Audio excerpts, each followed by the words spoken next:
SIT విచారణలో shocking విషయాలు వెలుగులోకి వస్తున్నాయి. బండి సంజయ్ మాట్లాడిన ప్రతి ఫోన్ ట్యాప్ చేసినట్టుగా సిట్ అధికారులు తెలిపారు.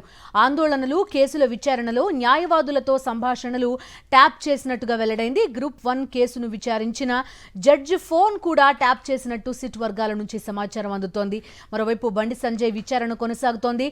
తన దగ్గర ఉన్న ఆధారాలను సిట్కు అందజేశారు బండి సంజయ్తో పాటు ఆయన అనుచరుడు ప్రవీణ్, మాజీ పిఏ తిరుపతి, పిఆర్ఓ పసునూరి మధును విచారించారు సిట్ అధికారులు. కేంద్ర నిఘా వర్గాల నుంచి సేకరించిన సమాచారాన్ని సిట్కు అందజేశారు బండి సంజయ్.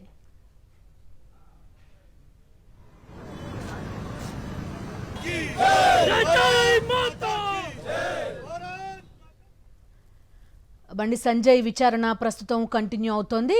సిట్కు పలు కీలక ఆధారాలు బండి సంజయ్ ఇస్తున్నట్టుగా కూడా ఆయన కాసేపటి క్రితం కూడా చెప్పారు. మనకి విచారణకు సంబంధించి పూర్తి అప్డేట్స్ అందిస్తారు మా కరెస్పాండెంట్ విక్రమ్ ఫోన్ లైన్లో ఉన్నారు. విక్రమ్, ఏం జరుగుతోంది? కొత్త విషయాలు బయటకు వస్తున్నాయి. సిట్ అధికారులు చెప్తున్నారు. ఫీలర్స్గా భావించాలా? ఏకంగా జడ్జి ఫోన్ కూడా ట్యాప్ చేసినట్టు వార్తలు వస్తున్నాయి.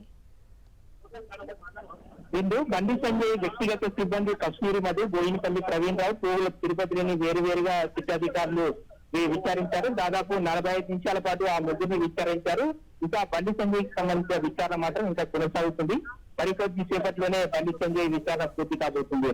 అయితే విచారణలో మనకు గతంలో వచ్చిన సమాచారం ఆధారంగా కేంద్ర హోంశాఖ సహాయ మంత్రిగా ఉన్న బండి సంజయ్ కేంద్ర నిఘా వర్గాల ద్వారా తెప్పించిన సమాచారాన్ని కూడా సిట్ అధికారులకు ఇవ్వనున్నారు.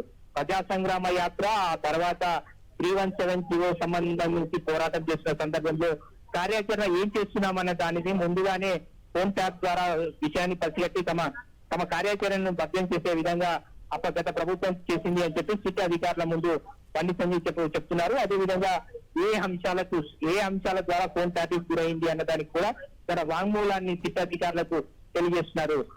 West zone DCP Vijay Kumar SIT అధికారిగా ఉన్నారు. అతనికి సంబంధించి తన వాంగ్మూలాన్ని బండి సంజయ్ అందజేసిన పరిస్థితి ఉంది.